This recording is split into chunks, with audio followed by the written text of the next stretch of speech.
नमस्कार दोस्तों, इस वीडियो के अंत तक आपको पता चल जाएगा कि बाजरा पास्ता व्यवसाय कारखाना स्थापित करने के लिए कौन सी मशीनें खरीदनी है। और इससे भी महत्वपूर्ण बात यह है कि जब आप अपने व्यवसाय का विस्तार करना चाहते हैं तो अपने कारखाने को कैसे उन्नत करना है। यह वीडियो बाजरा पास्ता व्यवसाय स्थापित करने के इच्छुक किसी भी व्यक्ति के लिए अवश्य देखा जाना चाहिए। बाजरा पास्ता व्यवसाय शुरू करते समय एक ऐसा कारखाना होना सबसे अच्छा है जो प्रतिदिन 150 किलोग्राम बाजरा पास्ता का उत्पादन कर सके। यदि आप कम से शुरू करते हैं तो आपको 6 से 12 महीनों के भीतर अपनी मशीनों को उन्नत करने की आवश्यकता होगी। अधिक से शुरू करने से लंबे समय तक अप्रयुक्त क्षमता हो सकती है। आर्थिक रूप से 8 घंटे के कार्य दिवस के लिए प्रतिदिन 150 किलोग्राम की क्षमता के साथ शुरुआत करना बुद्धिमानी है। बाद में जैसे जैसे आपका व्यवसाय बढ़ता है आपके पास 2 विकल्प होते हैं। यदि 16 घंटे का कार्य दिवस संभव नहीं है तो 2 से 3 वर्षों के बाद सीधे 450 किलोग्राम प्रतिदिन तक बढ़ाएं। यदि आप 16 घंटे काम कर सकते हैं तो पहले दिन में 2 पालियों में काम करके प्रतिदिन 300 किलोग्राम तक बढ़ा दें। एक बार जब आप प्रतिदिन 300 किलोग्राम क्षमता का पूरी तरह से उपयोग कर रहे हैं और फिर प्रतिदिन 450 किलोग्राम तक अपग्रेड करने पर विचार करें।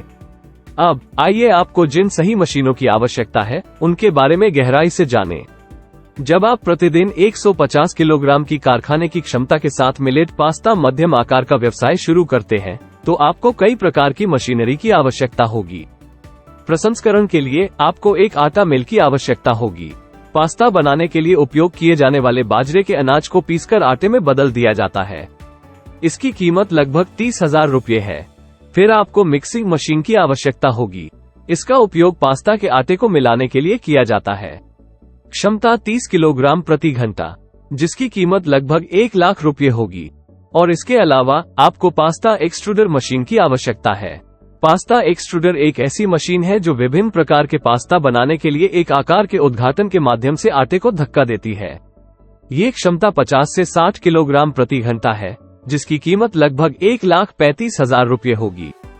फिर आपको ड्राइंग रैक या कन्वेयर की आवश्यकता होगी। इसका उपयोग पास्ता को सुखाने के लिए किया जाता है। ड्राइंग रैक या कन्वेयर मशीन की क्षमता मैच एक्सट्रूडर होनी चाहिए। इसकी कीमत लगभग 3 लाख रुपये है। आपको एक तौल मशीन की भी आवश्यकता होगी। ये बाजरा पास्ता के किलो वजन के लिए उपयोगी है। वजन मशीन की कीमत लगभग 10,000 रुपये है। फिर आपको पैकेजिंग मशीन की आवश्यकता होगी। इसका उपयोग पास्ता को थैलों या पैकेटों में पैक करने के लिए किया जाता है, जिसकी कीमत लगभग 40,000 रुपये होनी चाहिए। व्यापार को चैनल की सदस्यता अवश्य लें। All the best.